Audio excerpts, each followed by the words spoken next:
எப்பவுமே ஹீரோ வந்து cricket விளையாடுவாரு. Cricket விளையாடும்போது என்ன ஆச்சு பார்த்தீங்கன்னா, அவர் விளையாடுற இடத்துல வந்து என்ன போச்சுன்னா, ஒரு பேட் போட்டு வித்துக்கிருக்காங்க அவங்க இடத்துல வந்து. அதனால கிரிக்கெட்ட விளையாட முடியாது ஹீரோனால. ஹீரோ டீம்லாம் விளையாட முடியாது. அதுக்கப்புறம் மச்சான் ஏதாச்சும் ஒரு நல்ல கிரவுண்டா இருந்தா சொல்றா அப்படின்னு சொல்லிட்டு நம்ம ஹீரோ சொல்றாரு. நான் பேட்ட தொட்டுட்டு எப்படியாச்சும் நான் விளையாண்டு ஆகணும் அப்படின்னு சொல்றாங்க.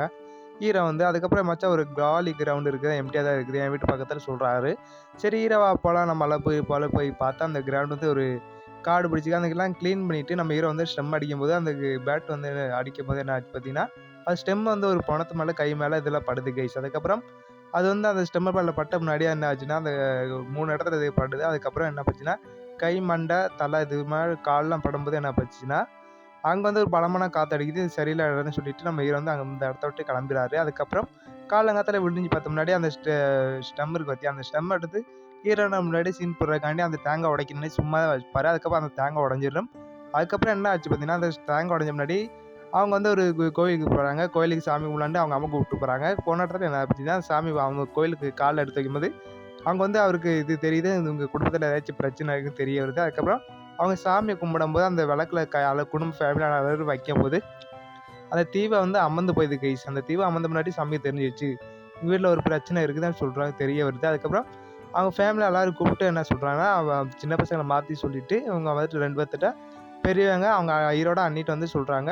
"இங்க வாங்க நீங்க அண்ணிட்ட சொல்லிட்டு அந்த எலுமிச்சங்கல வந்து நீங்க தலையில மட்டும் வச்சு படுங்க" அப்படி சொல்றாங்க. "ஏதாச்சும் உங்களுக்கு அறிகுறி தெரியும்" அப்படி சொல்றாங்க. அது அவங்க அண்ணன் தலையாணி வச்ச பின்னாடி அங்க இது தெரியுது. அதுக்கப்புறம் அங்க பேய் வந்து அந்த எலுமிச்சம்பழத்த தூக்கி போட சொல்லிட்டு சொல்லுது. அதுக்கப்புறம் அந்த சாமியார்ட்ட வந்து சொல்றாங்க. அதுக்கப்புறம் இது அவங்க வீட்ல ஒரு தீய சக்தி இருக்குது. இந்த பூஜைய பண்ணுங்க அப்படி சொல்றாங்க. அது தீப பூஜைய பண்றாங்க. 3 பூஜை பண்றாங்க. லாஸ்ட்டா பூஜை பண்ணும்போது தெரிய வருது. அந்த வீட்ல ஒரு பிரச்சனை இருக்குதுன்னு, அங்க ஒரு பேய் இருக்குதுன்னு தெரிய வருது. நம்ம அன்னைக்கே ஈரோட அம்மாவுக்கும் தெரியுது. அதுக்கப்புறம் என்ன பண்றாங்கன்னா, ஒரு சாமியார் சொல்லிட்டு கூப்பிட்டு வந்து அந்த பேய விரட்டுறதுக்காண்டி நம்ம வராங்க.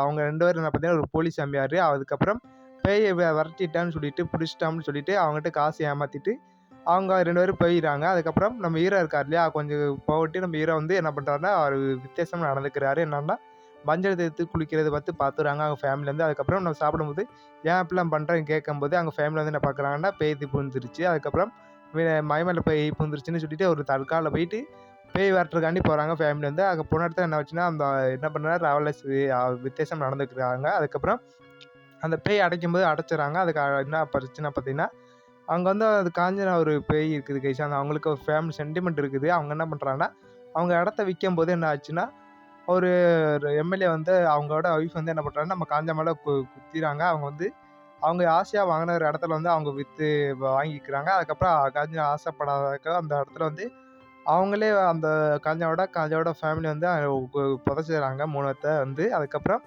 அத வந்து சென்டிமென்ட்டு சொல்றாங்க. அதான் இந்த படத்தோட கதை கைஸ். லாஸ்ட்ல நம்ம ஹீரோ வந்து அந்த கயிற அவுத்தாங்கன்னா, அந்த காஞ்சன பேய் வரும் கைஸ். அதுக்கப்புறம் அந்த சோக கதைய கட்டிட்டு நம்ம ஹீரோ கயிற அவுத்துக்கிறாரு. அதுக்கப்புறம் நம்ம கயிற அவுத்த முன்னாடி காஞ்சன பேய் ராகவ உடம்புல புகுந்து, அது ஹீரோ வந்து கட்டணும் கொல்றாங்க. இதுதான் படத்தோட கதை கைஸ். லாஸ்ட்ல அவங்க நெனச்ச மாரிக்கு அந்த காஞ்சன பேய் நெனச்ச மாரிக்கு அந்த ஹாஸ்பிட்டலே கட்டி குடுத்துருவாங்க மகளுக்கு வந்து. இதான் படத்தோட கதை கைஸ். அந்த இடத்துல வந்து இந்த படத்தோட கதை இப்போ மூவிஸ் பிடிச்சவங்க ஒரு லைக் போட்டு சப்ஸ்கிரைப் கமெண்ட் பண்ணிடுங்க. Bye guys.